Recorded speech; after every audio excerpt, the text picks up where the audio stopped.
Hello and welcome to the Schwarzenegger Watch Together, the podcast where we review every Arnold Schwarzenegger performance in chronological order. I am your host, Dylan Green, and with me as always is your co-host, Blair Jones. This episode we will be looking at the 1976 comedy drama, Stay Hungry. Now, just before we go into the movie, I'd like to have a wee note about, we basically should have been doing something else this week. Oh yeah. We should have been doing the TV movie Happy Anniversary and Goodbye, but we had real trouble tracking it down. Yeah, it's turns out it's not available on Region 2 DVD. Yeah. Or really any illegal methods. Yeah, can't stream it, can't torrent it, can't buy Region 2 DVD. So, instead, what did we do? We basically, out of the kindness of my heart and my love for Arnold Schwarzenegger, have bought the movie on Region 1. Imported it from America. So yeah, that'll be here, but we might need to wait a wee while, which is why we're moving on a bit. Yeah. So we'll do that when it arrives, and that'll be the next episode then. We will do a rewind. Yep. Back in time. Retrospective, if you will. A retrospective within the retrospective. Pretty much. So yeah, on to today's episode. Stay Hungry. This movie was directed by Bob Rafelson, who is a pretty prolific director. Once again, we get a prolific American New Hollywood director. Yeah, most famous I'd say for sort of kickstarting the career of Jack Nicholson in films like Five Easy Pieces. And Postman Always Rings Twice. Yep. He also is one of the creators of The Monkees. Ew, you like the Monkees? You know they don't write their own songs. And also directed the film, the Monkees movie, Head, which I've actually seen. I have not. Weird old movie, but anyway, so he's, pretty prolific, pretty well known. He also produced, or co-produced, and co-wrote the movie with Charles Gaines, who Charles gets them gains, boy. as everyone in this movie does. But anyway, this is the only actual sort of non-documentary movie he's ever written. Interesting. Sort of like only fiction film, really, is what I'm trying to say. He's pretty much more of an author than anything. He wrote the book this film is based on. A couple of years previous, I believe. And he also, after this, would go on to write a book called Pumping Iron. Which might be a bit familiar to you Arnold fans out there. Rings a bell, I don't know. Which was like I think like an essay book, picture, sort of essay book. Yeah, a photo essay. Nowadays he's still alive? Yeah, he's alive. I think he's like a teacher. Teaches English at some big prestigious university. A prestigious university. Yeah, unlike the one we go to. Cut that bit out, I think. No, it's not staying in. So yeah, it stars Jeff Bridges, young Jeff Bridges. Yep. Who looks suspiciously like Richard Gere. Yeah, there's a lot of doppelgangers in this film. Just actors who look like other people. Yeah. But I wouldn't say Jeff Bridges now looks anything like Richard Gere. No, but I mean like back then he had a very Richard Gere look to him. You've got Jeff Bridges, you've got Sally Field, and of course introducing Arnold Schwarzenegger, who's third build in this movie, which is pretty.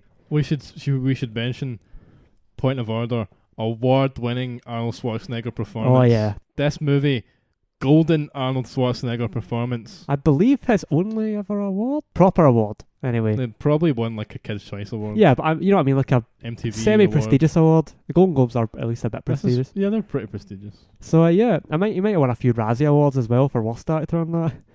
Shouldn't have won them, but you know what they're like. So yeah, this would be his first speaking role in a movie. Technically. Yes. I know we watched Hercules in New York with his voice dubbed, but that version didn't exist for a long time till after the film came out. So that's actually the award he won was best like debut in a movie. And he had some pretty stiff competition, didn't he, Blair? Yeah. His field included Debian from The Omen. There was a guy from Next Up Greenwich Village. I don't know if anyone's seen that. Any Walking 101 listeners. And also Truman Capote. So his field included a child and an author. So yeah, some interesting competition. But he won. He beat them all. Yeah. He came, he saw, he conquered. Golden Arnold Schwarzenegger performance. There's also a lot of other like quite young actors in this movie who are making sort of not film debuts, but like guys who are kind of noteworthy. Yeah. One of the big ones, big supporting role, is the character Franklin. He's played by Robert Englund, famously played Freddy Krueger. Yeah. Horror icon Robert Englund looks a lot like Texas Senator Ted Cruz in this film. He's a bloody double for him. It's just the nose and the eyes. It's very creepy. He's even more creepy than usual. With hair, he's weirder with hair. It Yeah. seems unnatural. But he kind of had that same hairstyle for when he would play Freddy Krueger before he was burnt in the later movies. Pretty modest budget, $5 million. $5 million. I mean, it's not a terribly low budget. Nah. Especially for the time. And we should note it's made its money back pretty handsomely. Oh yeah, it made just shy of $25 million. So at a $5 million budget, however you total up promotional costs, it made its money back pretty handsomely. Critically, it did pretty well as well. Critics were pretty positive on this movie. Yeah. Like, unlike the last two we watched, where critics were pretty not happy with either of them, really. I know, obviously, The Long Goodbye turned out to critically reappraised. Jesus fuck. I can't fucking talk today. It's going to be a long podcast. I actually made number 5 on Gene Siskel for his top 10 films of 1976. Arnie actually had to lose a ton of weight for this movie. Yeah, he's noticeably less swollen than he was in Long Goodbye or Hercules in New York. It was actually so that he wouldn't look bigger, which he was physically, than the guy who plays his main competitor in this movie, Ken Waller. Yeah, another bodybuilder. Yeah, another bodybuilder who, it was basically so that it would look a bit more like a closer contest, because otherwise Arnie would have towered over this guy. Swamped that fucking peasant. So he basically wanted to make it look a bit more in the film, a bit more respectable. But after this, obviously, Arnie had to work incredibly hard to get himself back into proper shape to enter Mr. Olympia again, which, of course, became the basis for the next film on the list, Pumping Iron.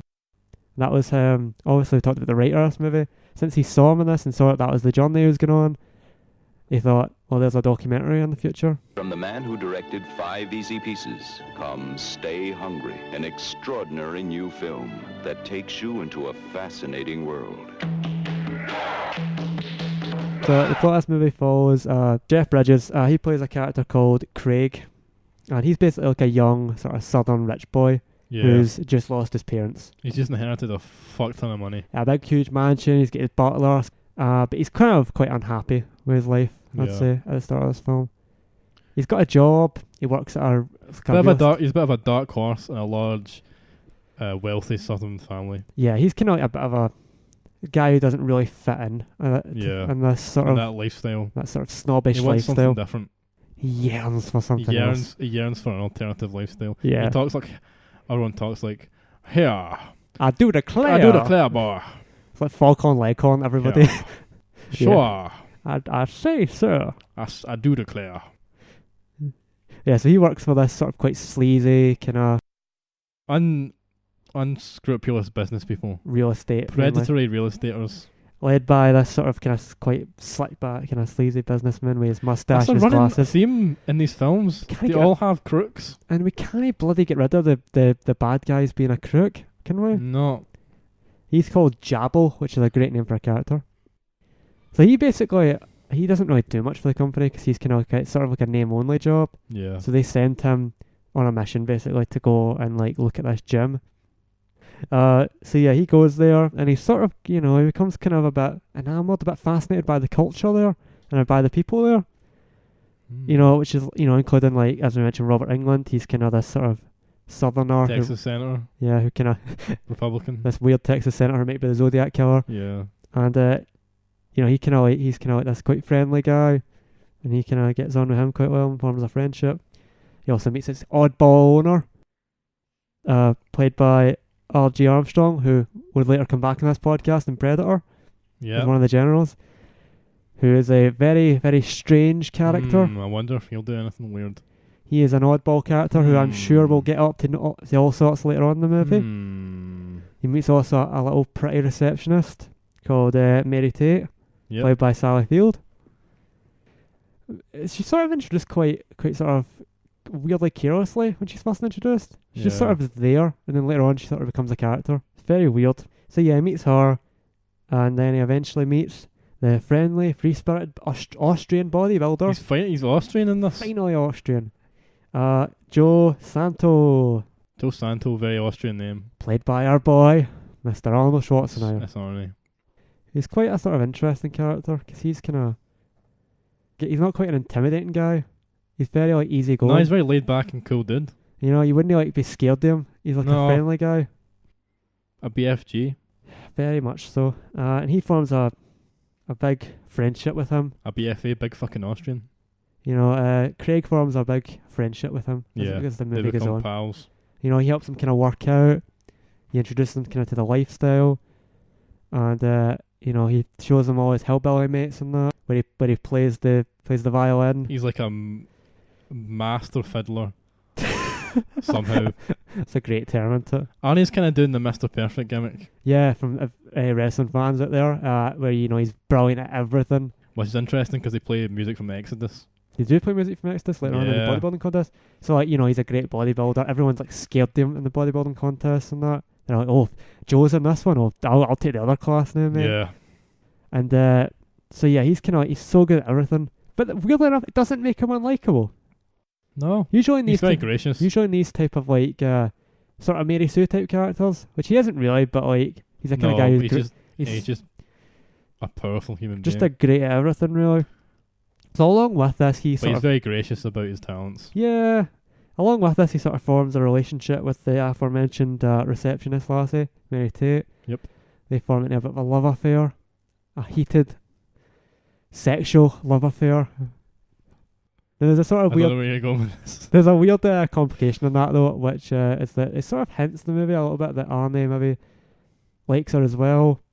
There's a slight love triangle. A love square going on in this film. Yeah, because there's other women as well that Arnie's... Because, of course, Arnie, hello, in this movie. He's any woman he wants. Pretty much. With his wee charms, his wee... Rest assured, consent is always acquired. Yeah, there's a scene, because there's a bit where he's dropping this woman off, this sort of one of his posh old mates. Yeah. Because Jeff Bridges likes Sally Field, because she's rough and real, down-to-earth gal. And Arnie likes the other lassie because she's a southern aristocrat. A bit of an uptown girl. Yeah, she's a bit stuck up.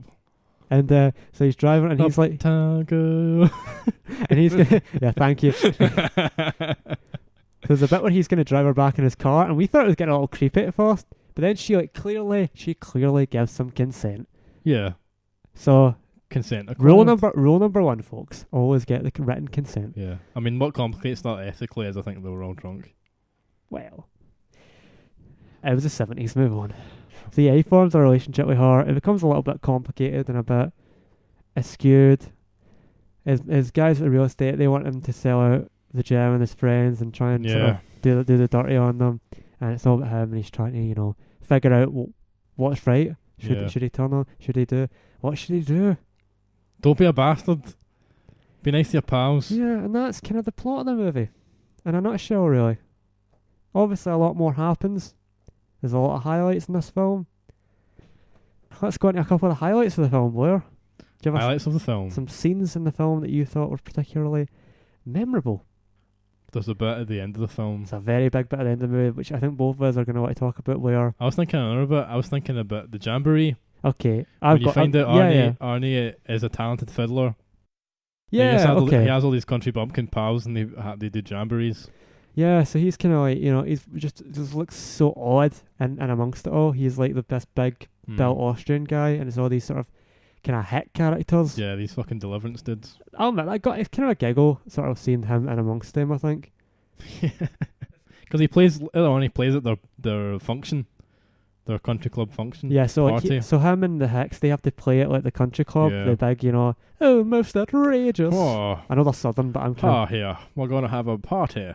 Yeah, so they have to all play there, and Arnie's wearing this awesome outfit. Yeah, he's like a fucking showbiz cowboy. It's awesome. It's like a silk. It's nice silk shot with a bit of an ascot on there as well. He's got like a nice handkerchief around his neck. Honestly, he looked fly in this movie. Fly. Peng, he may even say, for all you kids out there. How do you do, fellow kids? So yeah, in this scene, it's actually quite a sad scene, because they start to kind of heckle Arnie. Yeah. Fuck you, Arnie, and your fucking cool muscles. You could destroy me, but I'll heckle you anyway. Yeah, I know. And then there's a bit where a woman's like, "Oh, what is this racket that's going on in this here house? This here house here." And then of course they sort of Arnie gets very offended and storms off, and it's very sad for him. Don't make fun of him. Don't make fun of him. He's a nice fella. He's a very gentle and sweet man in this film. Oh yeah, definitely. Despite being perfect in every way.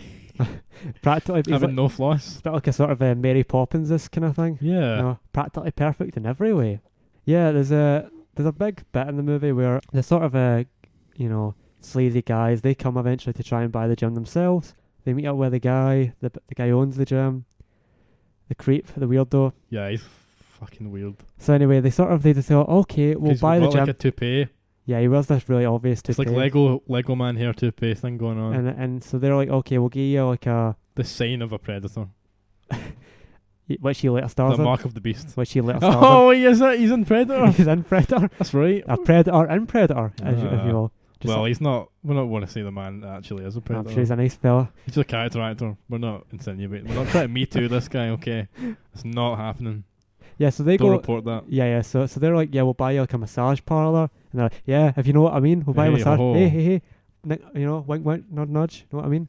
And then they go, okay, we'll get these two women. They'll be your masseuses. And he's like, jackpot. I'm gonna have sex with these women now. Intercourse. And so he takes one of them away and has his way with them, and it's very gross. You don't see very much. You see like the sort of shadow of it and that. Yeah. The silhouette. It's like frosted glass. And he gives one of them to one of his other employees, this black masseuse guy. And he, instead of having sex with her... Who everyone is racist to because it's set in fucking Birmingham, Alabama. They have a huge Confederate flag in that. Yeah, in the gym and that. Loves working in that gym. And anyway, so like, he just ties this woman down to the massage table. Yeah. But he just massages her. I didn't understand this, but I feel like he's trying to protect her, but he also tapes her mouth. Yeah. It's bizarre. And he has the fucking eyeballs over his eyes. Yeah. The comedy eyeballs, you know what I'm talking about? I was just so flabbergasted. Weird scene. Bizarre. Did not understand. And then he manages to let them both go and gives them money and tells them to go on their way. So maybe it's implied he's like a nice guy. With a weird proclivity. A weird fetish, if you will. Yeah. So then this guy, the gym owner, goes kind of mental. Starts sniffing some drugs. So he goes mental, and then like at this point in the movie also, Sally Field is like she's like went away from him, and she's gone back to the gym to pick up all her things. And so she goes back to pick up all her things, and he starts getting all handsy with her, grabbing her, and he's like, stay with me, I'll make you happy. No, go away. And then and she's like, no, and she's like, it's very much like an attempted rape scene. And then it cuts away to Arnold just posing in his wee body. Yeah, it's a weird hard cut from this scene. This very intense sort of kind of disturbing scene. And then so then eventually, which is weird because the film was quite tonally all over the place. It was trending at that point. It was trending towards comedy, but then it gets very serious. Yeah. So then eventually, and it cuts back to the bodybuilding. Yeah. Then eventually Jeff Bridges. That's one of the things I thought of this film is there's too many long scenes away from the main characters. Yeah, you eventually just loses focus and people come in and out a lot. You just kind of lose who's even in it at one point. Like you kind of Arnie disappears for 20 minutes during this movie, and I just kind of forgot. Which I mean, he's not top billing, but he's one of the main characters. He's sort of the main supporting character in the movie. He does. The plot revolves around him almost. Yeah, he steals the show a little bit. Jeff Bridges is okay in it. Young Jeff Bridges is fine. Yeah, you can tell he's still trying to find his film. Yeah. So anyway, he goes to try and kind of rescue her. And he finds her there. She's kind of a bit dishevelled, and he sort of tells her, and he goes to fight him. Goes to confront the fucking and he's beast. He's just chucking loads of gym shit. Hurling gym equipment and all this, man, and all this nonsense, and like just barely missing them. He's dodging like fuck, and he's managing to get away. And yeah, it's a pretty. It's almost. I like this scene. It's quite a comedic scene almost though. Yeah. Despite the fact he's just nearly tried to rape his woman. Hurling all sorts of Jeff Bridges. It's very it's a very bizarre but entertaining scene. I'd say it's probably one of the most entertaining scenes in the movie. There's also a big bodybuilding contest because Arnie's character is basically trying to win. He's in debt to the creep because the creep brought him from Austria to the US, and he's trying to win the big bodybuilding contest so he can do what he wants. He can be a free man basically. The Mr. Universe contest. Yeah. And, this creep is holding, even though he's just the owner of a small gym. A little poxy gym in the south. Poxy wee gym. So he's got to he's holding this big popular contest in a big theatre. So we get to see a lot of that in the movie. Yeah. And Arnie's got some competition with this guy, Ken Waller, as we mentioned before. And his guy who's in charge of him, one of the two guys who are in charge of him, like his managers, one of them speaks like a fake language to his pal. Oh yeah, it's weird. He's like talking Simlish from The Sims. Yeah. You know what I'm talking about? Yeah, it's very... Yeah, but they say like, he's so intelligent he invented his own language so no one can bullshit. understand. He's so fucking stupid It's that really he weird. can't speak English. Oh. As we know, only smart people only speak English. Smart. Smart people are monolingual. I'm sounding very Donald Trumpy right now, aren't I? Yeah. Brexit Dylan. so the bodybuilding contest and that, and eventually like it's basically just him and that other guy, Ken Moore, are like competing for the title. But then, you know, word gets about and he tries to leave, but they all think he's trying to steal the money, the prize money. And so all the bodybuilders chase after him in a really hilarious image where they're all running down the street, like chasing after him, and they're, you know, just wearing their pants really, and it's just pretty. It's bizarre. the first annual bodybuilder riot happening in the streets. They're all just like it. Eventually they lose Arnie and that, and people are just sort of kind of weirdly they're like, oh, bodybuilders, come on, flex your muscles, mate. There's just Come these boys on. running around the streets with their muscles wearing their pants. We now on pretty much, and yeah, they go, well, if you can't beat them, and they all just start sort of flexing the muscles and dancing and having fun, and the bodybuilders on top of vehicles doing cartwheels across the roads. It's a little bit gay. There's a bit in this movie that's a really funny bit where Arnie first meets I the would just like to boss preface quickly, there's nothing wrong with that. As Dave Bautista would say, are not only welcomed, they're allowed. Yeah, so earlier on in the movie there's a joke Excuse where me Arnie's for hanging out being with the so posh chick direct. for the I've first always time. heard that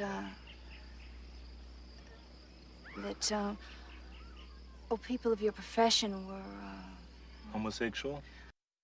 And he's like, well, I can prove you wrong. yeah. Yeah, so good old silver-tongued Arnie. Mhm. Go back to the beginning of the movie. When Arnie is introduced, he's wearing a weird sex costume. Well, yeah, he sort of wears like a weird mask, and I didn't recognise him at first, but you instantly saw the voice. Yeah, the voice is very distinctive. It is very distinctive, but I just kind of didn't really place it at first. So you don't really see him. You see him in this sort of weird gothy mask, kind of vampire-y. Yeah, like Phantom of the Opera. Yeah, Phantom of the Opera. He could be the Phantom of the Gym. Imagine a Phantom of the Opera with Arnold Schwarzenegger. Oh, I'd watch that. But like, would you prefer it to be like the horror version or like the musical? The musical version. The Andrew Lloyd Webber thing? Yes. Fuck Gerard Butler. We're wanting Arnold Schwarzenegger. Gerard Butler. Gerard Butler. Gerard Butler. So yeah, so he wears this mask, and his explanation for it is basically just that he thinks it's funny. Yeah. But it isn't really funny.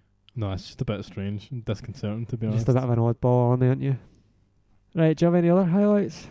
Oh, what else happens in this film? Well, yeah, at the end, it's a big happy ending. Yeah, the ending, Jeff fucks the Predator business people. Yep. They all go to jail. Yep. Assumed. He buys the gym with Arnie. Yep. And they decide to run it together. Because, Blair? Friendship is magic. Not a brony. Is that even still a thing? Yes. But like, it's not still as popular though, is it? No, but they still have a large following of adult male fans. Yeah. It's fucking weird, boys. Drop it. Do you want to talk about the movie in general? Yeah, what do you think actually first? Give me your thoughts. Kind of confusing. The screenplay's a bit weird. Maybe that comes down from it being written by a novelist. Yeah, maybe. And not focused as much as you'd want for a film. I wonder how close it is to the book. Because it feels like maybe there's whole chapters where the main characters take a back seat. Yeah, because maybe it's like one of those where it's written from point of view of certain characters. Yeah, possibly. This is just spitballing. I've no idea what the book's like. Didn't even have its own Wikipedia page, the book, so I'm Nah. assuming it's not that popular. It might be out of print. Probably. But that is possible. What's the good stuff? What do you like in it? I like that Arnie plays the fiddle. Yeah. I thought you liked this movie. I thought it was okay. Well, yeah, but it must be things you liked about it then. I like their voices. I love that southern accent. I like it. No, the Southern Dandy accent. Yeah. Okay. I like that. It's fun to listen to. I enjoyed most of the cast. Especially the supporting cast, I think were pretty good in this movie. Yeah, okay. Very, very easy to remember all the actors and all the characters. You sort of... There was maybe a bit too many, if I'm being honest. Yeah, there's too many. There's like quite a lot of them, and you forget half of them, but half of them are pretty memorable, and I thought they were all quite good. They're doing their best, I think. I really enjoy like seeing Robert Englund in it. I thought he was quite a good supporting character. I didn't really get the character or the need for it. You could have cut that whole character out. You just like it because it's Robert Englund. And I'm a horror fan, but yeah, not that he was banned, but it's like it's not necessary. Yeah, but it's like that way. It's just there to populate the gym, really, and to sort of give off this impression of this sort of weird gym world that exists. Yeah, this weird little subculture that's happening in gyms. This movie did sort of bring a bit of a light to bodybuilding culture. Yeah. Sort of before Pumping Iron obviously brought it to a bit more mainstream attention. Yeah. So if you're a bodybuilding fan, that's a huge positive. Yeah, Arnie's still, at this point, he's still the bodybuilder, not the actor. He's very green, but you can so tell the improvements from from this to his last couple. Oh, definitely. He is like, you can this is the first big stride for him, I think, this movie. He's got plenty of material in this. He's like the main supporting character. But I mean, he is the main character of the film, but Jeff Bridges is actually the main character of the film. Jeff Bridges as well. He's like not quite the actor he would become later. No, he's very kind of meh. Passé almost. Just like anyone could have played this role almost. The movie's tone is probably its problem, but some of it's quite a memorable oddball tone, which I kind of enjoyed in parts. It's very sort of like, it's bizarre, but like, yeah, very quick. I say that to you, it's very quirky. Quirky is probably the word. Yeah. I kind of enjoy when a movie kind of does that, because it's very sort of, before that it was somewhat generic a wee bit. Mm-hmm. Some of it, and it's pacing and that, but you went and saw that film, the Paul Feig movie that's out at the moment. Yeah. Yeah, I did see that. People say that's very tonally confused, generically confused. But Simple Favour, like, it's both a comedy, drama, mystery movie. Mm-hmm. But the thing is, it does all those things really well. So that's what ties it together. That's why it works for me. The comedy's really funny. The mystery's interesting. The drama works. Okay. I've not seen it. I've just heard people on either side saying that the mismatch is bad and the mismatch is good. This is the difference between that and maybe this, because I think the comedy didn't really work a lot of the time. Mostly it doesn't work. I didn't even really tell what they were trying to joke about at times. It was very confused, some of it. Mm-hmm. But I know it sounds like we're really trashing on this movie, but I didn't even think it was a bad movie. Really? No, it's not terrible at all. It just has its problems. It's just pretty average, and it's not a movie you're going to like go, yeah, I'm going to buy that. Yeah. Buy that on Blu-ray. Probably nobody's favourite movie. Oh, you never know, man. I mean, my favourite movies are weird, man. Some people pick the oddest movie. I know a guy in my work who's got Grown Ups as his favourite movie. That's bizarre.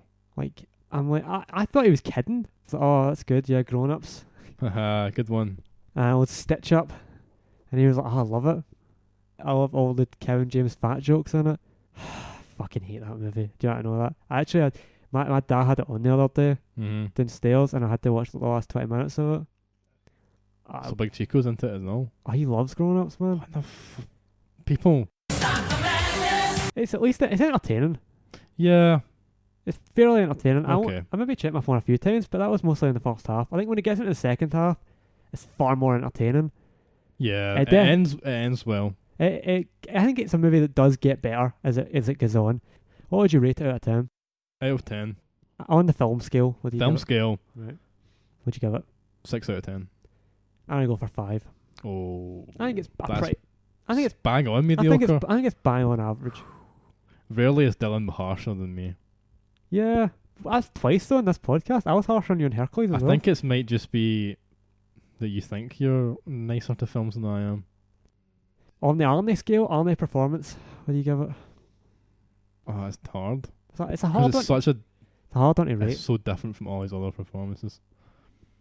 Do you know what I mean? Yeah. It's so different. He's just playing a normal man. He's brilliant at everything. Yeah. I'm gonna say maybe a 5, 6, maybe 5 or 6. Thereabouts. It's a good performance from him. Good. If this was like his first movie, you'd be like, yeah, this guy could improve a lot and be a good actor, I think. But I think like maybe probably just comes down to the fact that he didn't need to act like that ever again, because the roles he was going to get, you don't need to have that kind of performance.